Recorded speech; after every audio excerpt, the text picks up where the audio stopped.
Alright folks, today we're diving into one of the most ridiculous, misguided, and hilariously awful NES games of all time. Operation Secret Storm, a game where you play as a buff, headband-wearing secret agent named, George. Sent on a mission to take down Saddam Hussein. Yes, you heard me right, the real-life dictator. Because apparently, in the 90s, someone thought, you know what would be fun? A poorly coded, barely functional, side-scrolling beat-em-up about Middle Eastern politics. I'm Professor Retro, and today we're going to see why Operation Secret Storm is one of the worst.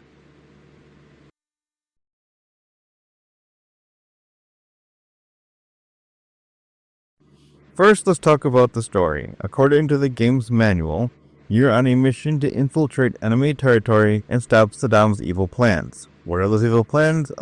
Existing apparently? Because the game never really explains it.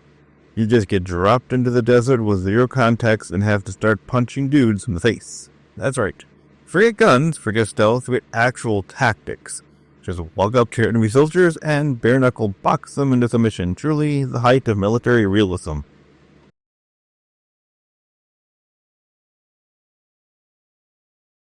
Let's look at the combat next. It's atrocious. It feels like George is throwing punches through molasses, and sometimes your hits don't even connect. But the enemies, oh, they have no such issue. They will slap you into oblivion with zero hesitation and just keep coming. It's like if Double Dragon had a budget of $4 and was coded by a guy who had never seen a video game before. What even is this hit detection, by the way? The enemies can just slide across the floor like they're in a Disney on Ice performance, but you move like you've got cinder blocks strapped on your feet.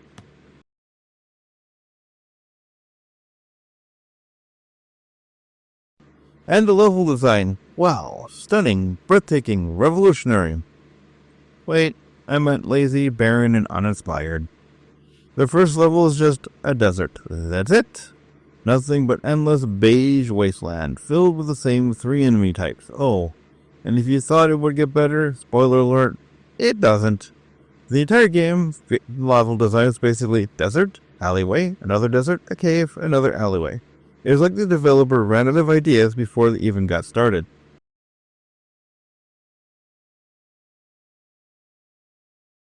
Oh, and the soundtrack, the sound effects, absolutely ear-shredding. Every time you get hit, George makes this heinous grunt that sounds like a cat getting stepped on.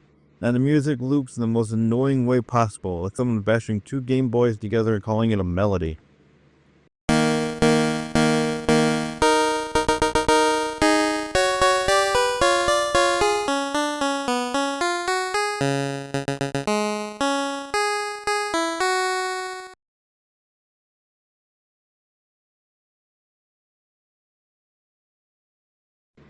And finally, let's talk about the boss fights. They're supposed to be intense battles, right?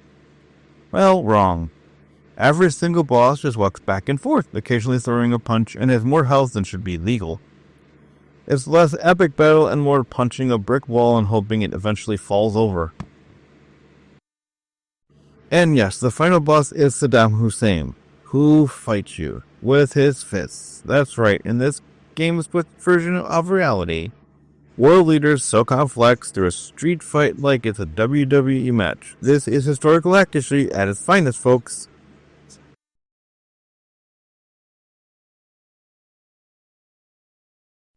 So, what have we learned today? Well, Operation Secret Storm is a disaster in every conceivable way. The combat is awful, the level design is uninspired, the bosses are mindless punching bags, and the game as a whole is just an embarrassing attempt to turn a real-world war into a bad Saturday morning cartoon. If you ever see this game in the wild, do yourself a favor, run. Run far, far away. Or better yet, buy it and then chuck it into the nearest garbage can where it belongs.